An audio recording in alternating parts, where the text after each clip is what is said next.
Siamo qui con Giovanni Achille Sanzò, direttore regionale Agenzia delle Entrate.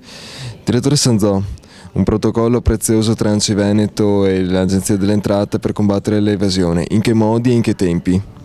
Nei modi e nei tempi stabiliti dalla norma, ma già siamo operativi. Il protocollo d'intesa già firmato nei mesi scorsi dà l'ulteriore stimolo per l'attuazione della norma e quindi per la piena sinergia tra l'Agenzia delle Entrate e i comuni per far sì che arrivino le segnalazioni qualificate che consentano di migliorare ulteriormente la qualità dei nostri accertamenti, ma soprattutto di combattere il fenomeno dell'evasione fiscale. Questo perché il Comune ha il presidio del territorio, che ha anche l'Agenzia delle Entrate, ma il Comune lo ha negli ulteriori minimi dettagli, e l'intento della norma e quella che è la mission principale dell'Agenzia delle Entrate ai fini della lotta dell'evasione è quello di scoprire, a mo' di esempio, tanto per fare un esempio, residenze fittizie, soprattutto contratti di locazione che nascondono altre operazioni, coloro i quali che conducono dei tenori di vita che non corrispondono al reddito che hanno dichiarato, tutti quei fenomeni evasivi che sono all'ordine del giorno, fortunatamente non nella maggior parte dei casi, ma che vanno materialmente